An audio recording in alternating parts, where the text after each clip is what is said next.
یا ان کا رابطہ بھی ایون اگر کسی جگہ پہ کسی گاؤں میں آمد بھی ہوئی ہے تو پھر اب وہ اگر ماضی کے آئینے کے اندر لوگ ان کو دیکھیں گے تو پھر میرا خیال ہے کہ مایوسی کے علاوہ دوسری طرف کچھ نہیں ملے گا۔ انجینئر صاحب اس میں کوئی شک نہیں، آپ کا اشارہ جس طرف ہے میں کھل کے ذرا بات کر لیتا ہوں۔ میں 2 دن سے آپ کے ساتھ ہوں، آپ کے حلقے میں ہوں، آپ کے ساتھ کوئی ملازم نہیں ہے، کوئی گارڈ نہیں ہے، کوئی منشی مشدی آگے جیسے ہوتا ہے وہ نہیں ہے، ہر بندہ آپ کے رابطے میں، ہر بندے کا آپ فون اٹینڈ کرتے ہیں، ہر بندے کو آپ جواب دیتے ہیں، ہر بندہ آپ سے، آپ کا اگر میں ذاتی طور پر آپ کے کردار کی بات کی جائے تو میں نے 2 دنوں میں جو دیکھا ہے وہ آپ کے حلقے کی عوام آپ سے بہت زیادہ مطمئن ہے۔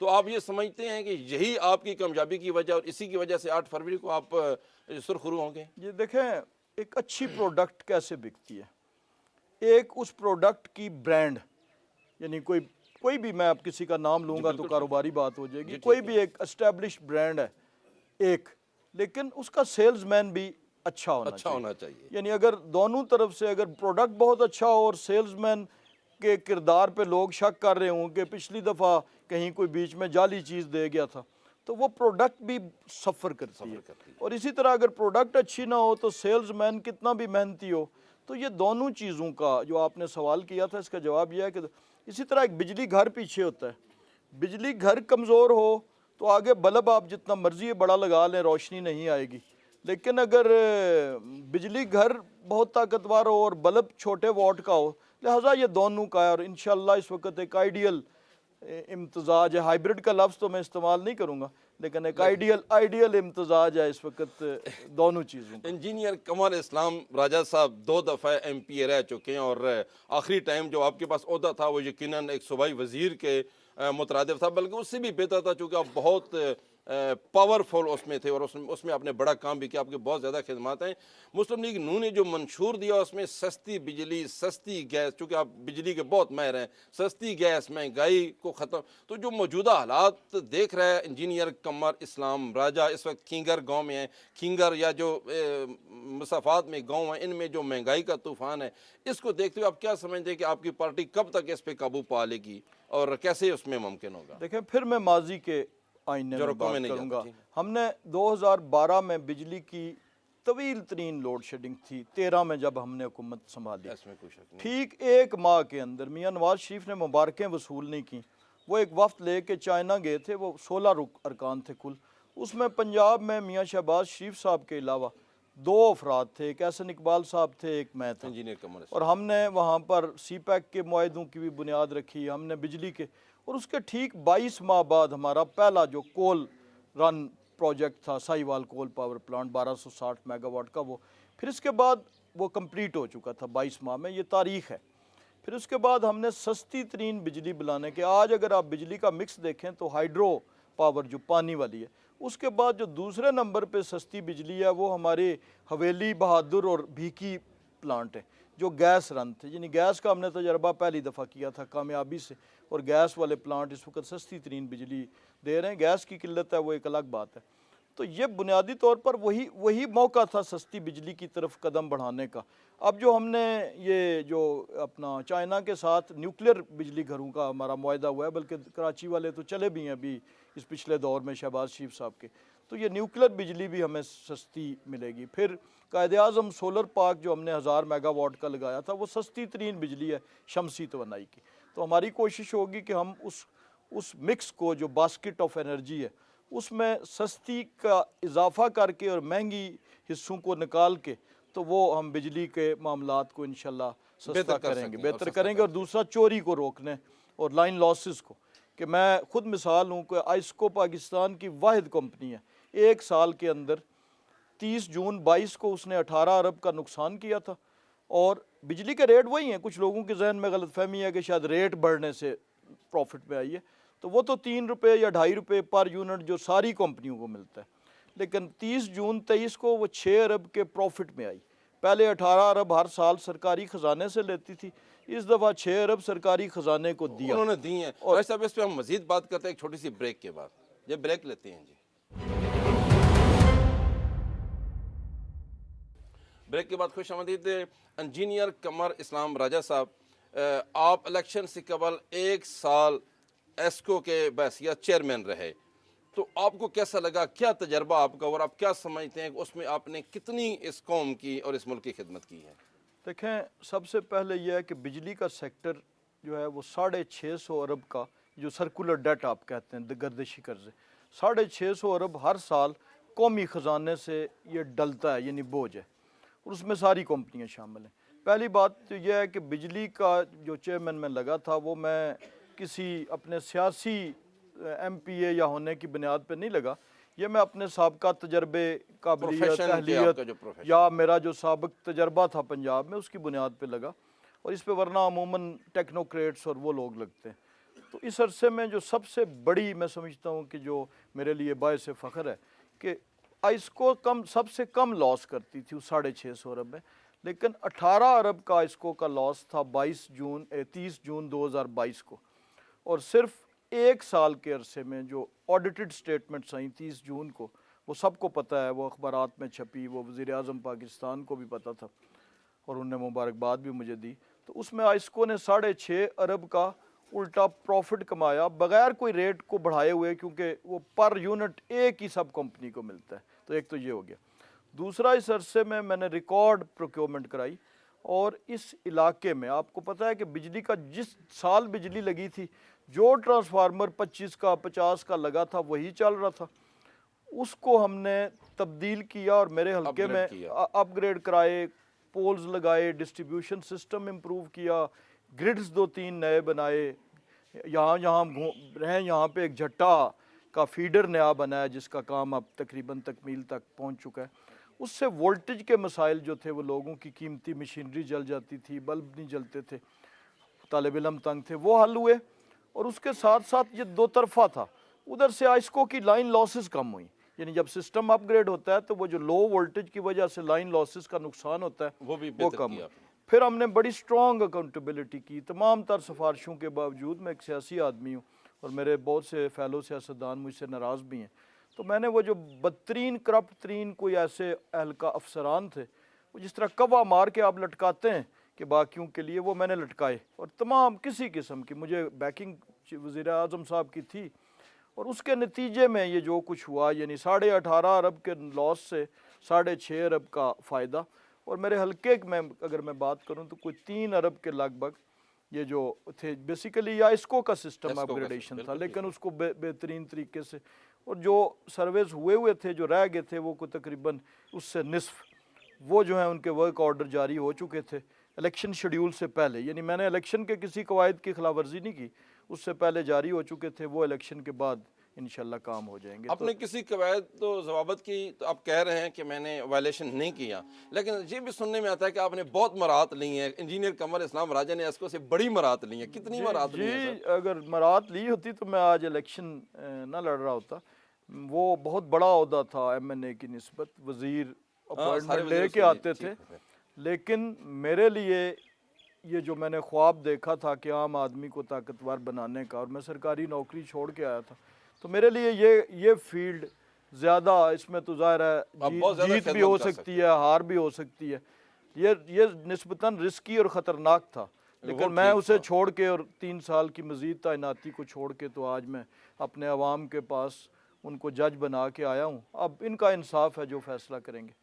تو پھر اس کا مطلب ہے راج صاحب, آپ اپنے اس حلقے کی عوام اور ملک بھر کو بھی, جو عوام آپ کو دیکھ رہی ہے اور نیوز کے پروگرام میں, تو آپ ان کو ایک خوشخبری دے سکتے ہیں کہ انہوں نے اگر آپ کو جتوایا اور انجینئر قمر اسلام راجہ اسمبلی میں پہنچتا ہے, تو پھر پاور کا منسٹر ہوگا, بجلی کا منسٹر ہوگا, اور بجلی کو بہتر کرنے میں انجینئر قمر اسلام راجہ کا اور ان آپ کی عوام کا بہت زیادہ کردار ہوگا. دیکھیں, یہ تو جماعت کے الیکشن کے بعد جماعت کا فیصلہ ہے کہ وہ بجلی کا بناتے ہیں یا داخلہ کا بناتے ہیں, لیکن جہاں بھی میری پارٹی نے مجھے مناسب سمجھا, میرا بنیادی ایکسپیرینس تو وہ والا تھا, داخلہ والا, جو میرا سرکاری پہلا تھا.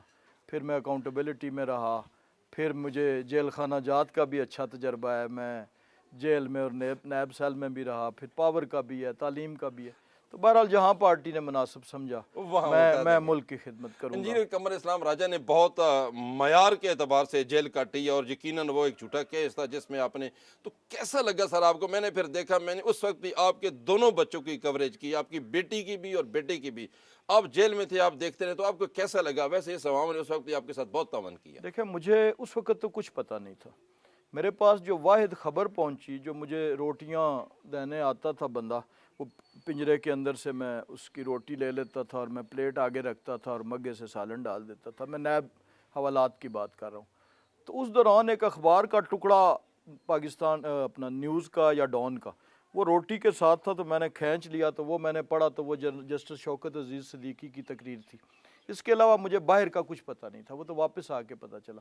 لیکن میرے بچوں کو جو تھا کانفیڈنس، یا لوگ پوچھتے ہیں کہ اسٹرینگتھ، وہ اسٹرینگتھ کیا تھی کہ گھر میں جو کچھ آتا ہے، جو جاتا ہے، وہ کسی اور کو پتہ نہ ہو، بچوں کو اور فیملی کو پتہ ہوتا ہے۔ تو ان کو لوگ مشورے دیتے تھے کہ آپ گھر چھوڑ جائیں، آپ آگے پیچھے ہو جائیں، یہ 10 سال باہر نہیں آئیں گے۔ آپ کے والد میں جسمانی ریمانڈ پہ تھا جب انہوں نے علم اٹھایا، لیکن انہیں ایک کانفیڈنس تھا، انہیں ایک کانفیڈنس یہ تھا کہ اس کی تو ڈیڈ باڈی باہر آ جائے گی، وہ سر نہیں جھکائے گا، ایک انہیں پتہ تھا۔ دوسرا انہیں پتہ تھا کہ ہمارے گھر بھی کھود لیں گے، ہمارا کچھ بھی ملے گا نہیں، ہمارا والد جو ہے وہ صاف ہمارے شفاف ہے۔ خواتین کے الماری کے کپڑوں کی بھی تلاشیاں لی گئیں، ہمارے بینک اکاؤنٹس جو میرے رشتہ داروں یا عزیزوں کے تھے ان کو بھی، اور وہ نیب والے مجھ سے سوال کرتے تھے کہ آپ الیکشن کیسے لڑتے ہیں؟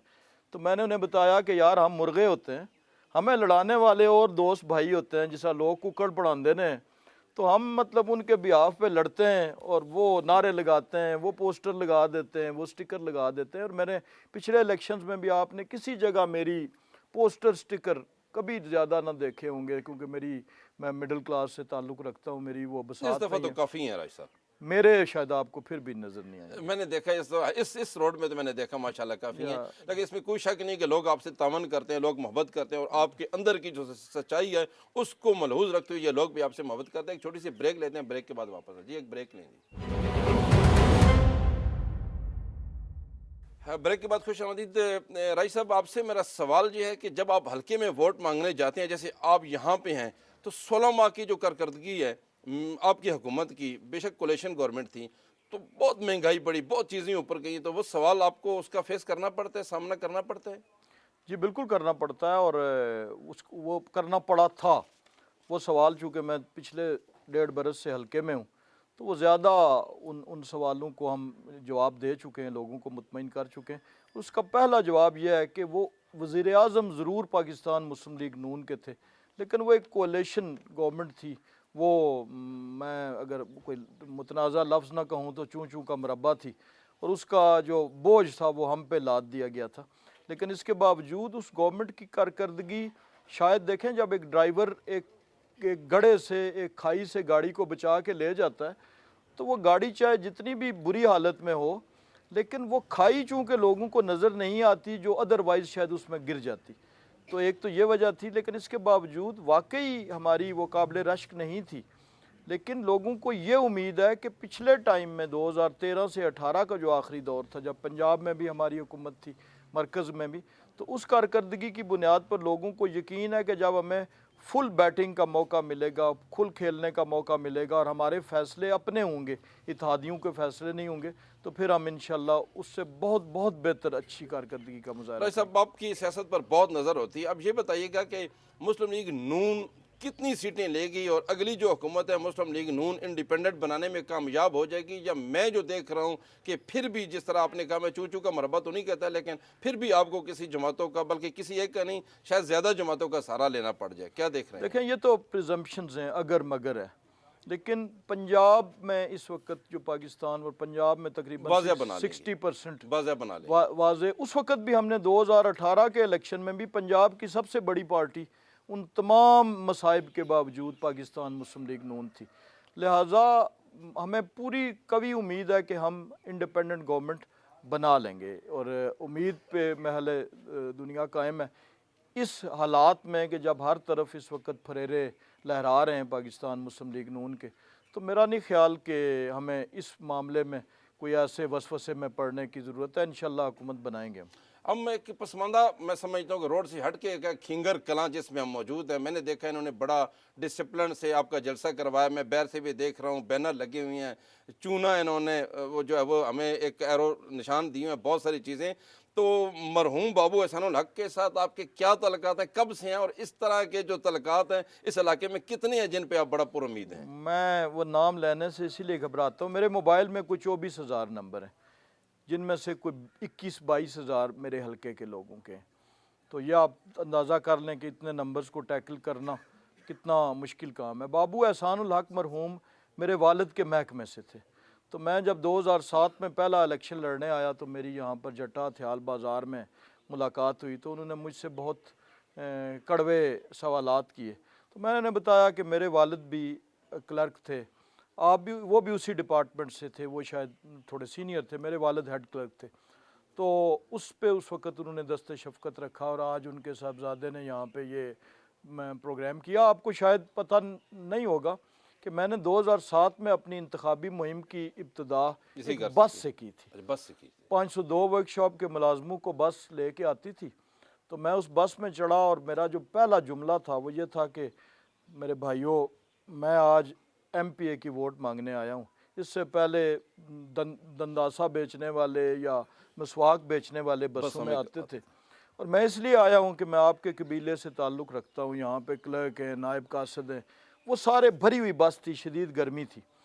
تو میں اس لیے آیا ہوں کہ آج آپ جیت گئے دونوں صورتوں میں. یا تو بڑی کلگیوں والوں کو آپ کی اس بس میں آنا پڑے گا، آپ کے آگے لکیریں رگڑنی پڑیں گی، تو یا آپ کو مجھے ووٹ تب دینا بھی آپ جیت جائیں گے. یعنی وہ سارے آ جاتے ہیں تو آپ کی تو جیت ہوگی.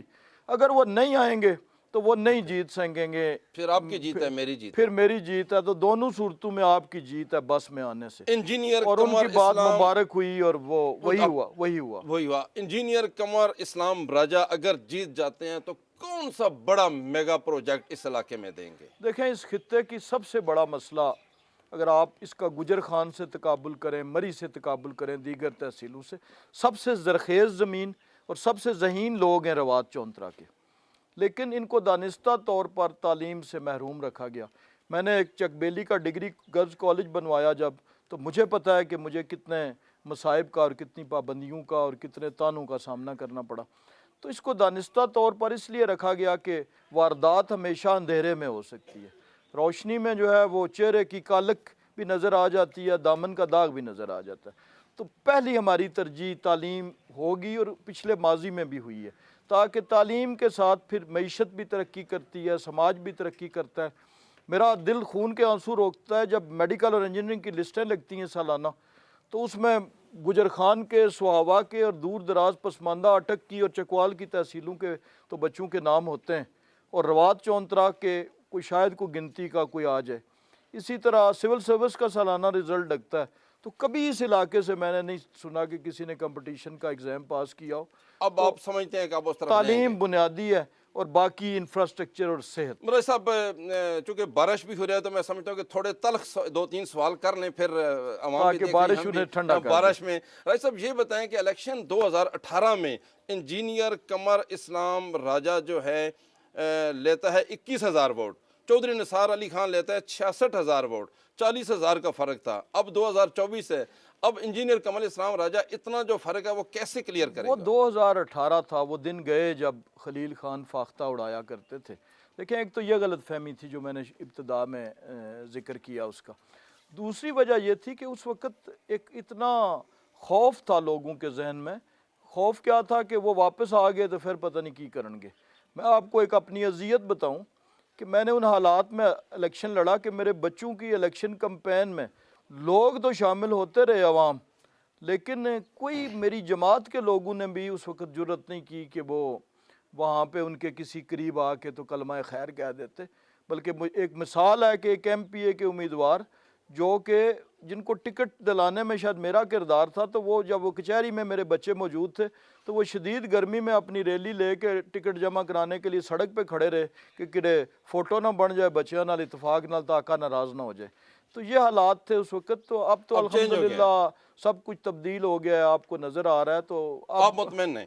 راجی صاحب یہ بتائیں کہ تحریک انصاف کا امیدوار اگر الیکشن میں ہوتا اور مہم اپنی پوری طرح مہم چلا لیتا تو پھر آپ کہاں ہوتے؟